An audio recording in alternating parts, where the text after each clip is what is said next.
রাত্রি প্রায় ৮টা বাজছিল। একটা গাড়ি দার্জিলিংয়ের কালিম্পং রোড দিয়ে যাচ্ছিল।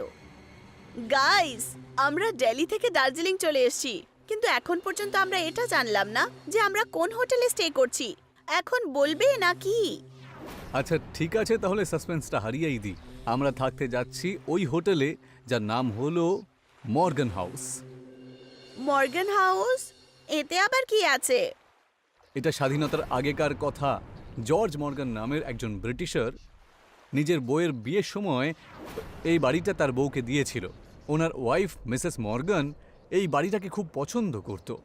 এই বাড়ি থেকে কখনো দূরে যেতে চাইতো না সে। আর তার মৃত্যুও ওনার ঘরেই, ওনার বেডেতেই হয়েছিল। নিজের স্ত্রীর মারা যাবার পরে মিস্টার মর্গান ব্রিটেন চলে যান, কিন্তু সবাই বলে যে ওনার বউয়ের সেই আত্মা আজ ওই ঘরের ভেতরেই ঘুরে বেড়ায়। এই মুহূর্তে সরকার তো একটা টুরিস্ট হোটেল তৈরি করে দিয়েছে, কিন্তু রুমগুলো এখন অ্যাভেলেবেল রয়েছে। আত্মা? আরে বাহ, খুব মজা হবে, তাই না? শুনশান জঙ্গল দিয়ে হয়ে তারা মর্গান হাউস পৌঁছে যায়। ওয়াও, এটা কি সুন্দর! সত্যি, how beautiful this place is.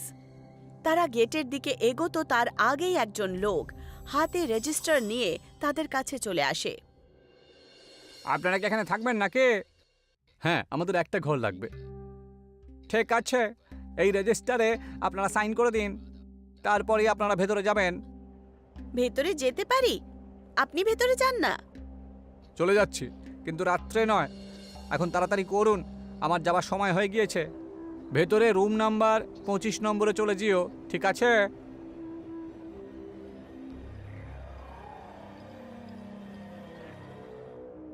একটা করিডোরের রাস্তা দিয়ে দরজার সামনে গিয়ে তারা দাঁড়ায়। Room number 25। ওয়াও, এটাই হলো আমাদের রুম। হে গাইজ, আচ্ছা মিসেস মর্গানের রুমটা দেখে এলে কেমন হয়? Great idea. তোমরা যাও, আমি তো খুব ক্লান্ত। ঠিক আছে, তুমি আরাম করে এখানে বোর হও, আমরা তো যাচ্ছি ওই ঘর দেখতে। যাও, আমার কোনো প্রবলেম নেই। 5 জন ওখান থেকে বেরোয় আর করিডোরে আগের দিকে এগিয়ে যায়। একের পর এক রুমের দরজা আসছিল, আর এখন পর্যন্ত তারা 15 দরজার থেকে এগিয়ে এসেছিল। আরে বাবা, আর কত হাঁটবো? মর্গান রুমটা কোথায় আবার? কারোর আইডিয়া আছে কি? ওই রুমের বুকিং বন্ধ থাকে, তাই আমার মনে হয় ওর দরজাটাও একটু অন্যরকমই হবে। তক্ষুনি তারা একটা দরজায় মিসেস মর্গানের নাম লেখা দেখতে পায়। উই গট ইট, এটাই সেই দরজা। তো ঠিক আছে, ভেতরে চলো। 5 জনই রুমের ভেতরে চলে যায়। রুমের ভেতরে একটা বেড ছিল, একটা কাবার্ড আর একটা কোনায় ড্রেসিং টেবিল ছিল। ইয়ার, এই ড্রেসিং টেবিলটা দেখ, একদম রয়্যাল মনে হচ্ছে। আরে মনে হচ্ছে না ডার্লিং, এটা রয়্যালই বটে। নিশা কাবার্ড খোলে। আরে, এতে তো অনেকগুলো ড্রেস রাখা আছে। সে একটা ড্রেস বার করে।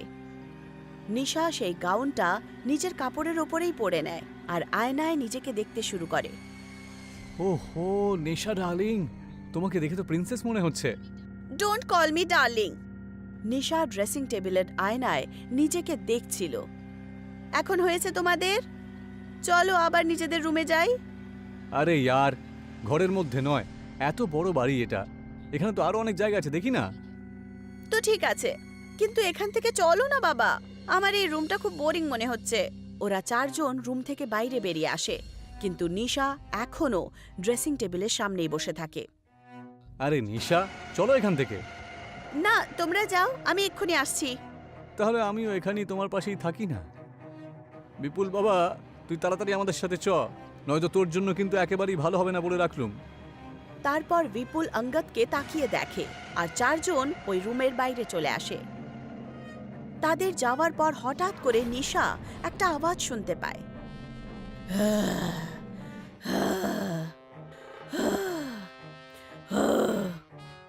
আর সে আশ্চর্য হয়ে দাঁড়িয়ে পড়ে। কে আছে? তার ঠিক পেছনে একটা ধোঁয়ার মতো দেখতে পায়। সেই ধোঁয়াটা যেইমাত্র সরে যায়, সে নিজের পেছনে মিসেস মর্গানকে দেখতে পায়। উনি একটা হালকা ট্রান্সপারেন্ট ড্রেস পরে রেখেছিল। ওনার চোখ লাল লাল জ্বলছিল, চেহারায় রাগ নিজের চরম সীমায় ছিল। মিসেস মর্গান তার পা ধরে নেয়। নিশা মাটিতে শুয়ে যায় আর মিসেস মর্গান এখন তার ওপরে চেপে বসে। অন্যদিকে ওরা চারজন একটা বড় ড্রয়িং রুমে পৌঁছে যায়। বিপুল, বিপুল এখানে এসো, এখানে এসো। আরে এটা তো নিশার গলা পেলাম। সে পেছনে ঘুরে তাকায়, তখন করিডোরের কোণায় নিশা দাঁড়িয়েছিল আর তাকে দেখে হাসছিল। তাকে দেখে বিপুলের মন চঞ্চল হয়ে ওঠে। ও মাই গড, কি হলো তোর আবার? আমি একটু আসছি, হ্যাঁ, নেচারস কল। বিপুল সবার নজর এড়িয়ে নিশার কাছে পৌঁছে যায়। সে তাকে কাছ থেকে দেখে যেন বিপুলের বুকে হাজার চাকু একসাথে চলে যায়। কি ব্যাপার নেশা, এই ড্রেসটা তোমাকে দারুণ লাগছে জানো তো। আমার সাথে এসো বিপুল। এইটুকু বলে নিশা এগিয়ে যায় আর বিপুল তার পেছনে পেছনে। তারা একটা রুমে পৌঁছায় যেখানে একটা পিয়ানো রাখা ছিল আর মিসেস মর্গানের একটা বড় ফটো লাগানো ছিল। দেখো, এতে মিসেস মর্গানও এই ড্রেসটাই পরেছে না? হ্যাঁ, এটাই তো পড়েছো তুমি, কিন্তু তোমাকে বেশি সুন্দর দেখতে লাগছে। এই মর্গান বেশি খুব একটা সুন্দর নয়। এটা শুনে নিশা বিপুলকে আলিঙ্গন করে আর বিপুল প্রচন্ড খুশি হয়ে ওঠে। আমারই বাড়িতে এসে আমার জিনিসের ব্যবহার করছো আর আমার ব্যাপারে নিন্দাও করছো। সে যেইমাত্র নিশাকে আলাদা করে তখন তার ভয়ঙ্কর চেহারা দেখে ভয় পায়। নিশা তার গলা চেপে ধরে আর বিপুলের চিৎকার রুমের বাইরে দূর পর্যন্ত চলে যায়। আরে এটা তো বিপুলের গলা মনে হলো। ওর কিছু হয়নি তো? ওরা তিনজন তাড়াতাড়ি ওই রুমে পৌঁছায়। তখন তাদের চোখ ছানা বড়া হয়ে ওঠে। বিপুলের লাশ মাথা থেকে আলাদা হয়ে মাটিতে পড়েছিল আর নিশা চেয়ারে বসে পিয়ানো বাজাচ্ছিল। বিপুল! নিশা, এটা তুমি কি করছো? বিপুলকে কে মারলো? নিশা যেই মাত্র ঘুরে ওদের তিনজনের দিকে তাকায় তখন তাদের মাথা খারাপ হয়ে যায়। তার চেহারা নীল হয়ে গেছিল, চোখ লাল লাল জ্বলছিল। ওরা তিনজন দ্রুত গতিতে ওই রুমের থেকে বাইরে বেরিয়ে আসে। তক্ষুনি নিশা বিদ্যুতের গতিতে বাইরে আসে আর সে প্রাচীর চুল ধরে নেয়। সে তাকে ঘষে ঘষে একটা রুমে নিয়ে যায় আর রুমের দরজা নিজে নিজেই বন্ধ হয়ে যায়। প্রাচী, ওকে বাঁচাতে গেলে কিন্তু আমরাও এখানে মারা যাব। এখান থেকে পালিয়ে চ। এখন ওরা দুজন তাড়াতাড়ি নিজের রুমে পৌঁছায়। কাঞ্চন, তাড়াতাড়ি এখান থেকে পালিয়ে যাই, এখানে ভীষণ বিপদ রয়েছে। কি হয়েছে? তোমরা এত ঘাবড়াচ্ছ কেন? এই ঘরে মিসেস মর্গানের আত্মা রয়েছে, ও নিশা শরীরে ঢুকে পড়েছে। এটা কি বলছো তোমরা? হ্যাঁ, ও প্রাচী আর বিপুলকে মেরে ফেলেছে আর এখনো আমাদের পেছনেই পড়েছে। হে ভগবান! ওরা তিনজন রুম থেকে বাইরে পালিয়ে চলে আসে। তক্ষুনি নিশা মেইন ডোরের সামনেই দাঁড়িয়েছিল। তোমরা এখান থেকে জীবিত বেঁচে যেতে পারবে না। এইটুকু বলে সে তাদের দিকে পালায়। সে অঙ্গদ আর ধীরজকে এক এক পাঁজা মেরে মাটিতে ফেলে দেয় আর তারপর কাঞ্চনের গলা চেপে ধরে। সে কাঞ্চনকে জোরে চেপে ধরে।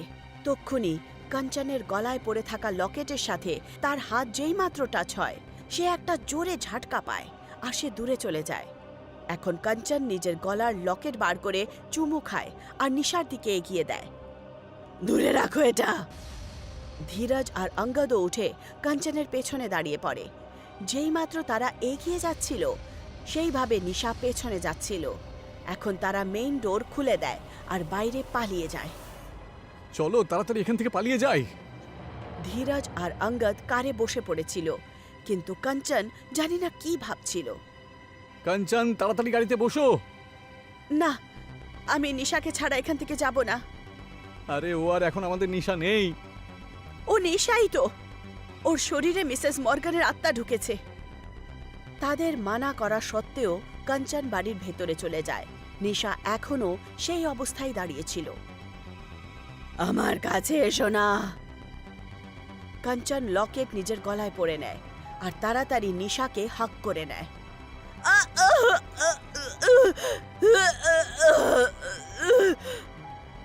নিশা প্রচন্ড জোরে চিৎকার করতে শুরু করে, নিজেকে ছাড়ানোর চেষ্টা করে, কিন্তু কাঞ্চন তাকে ছাড়ল না।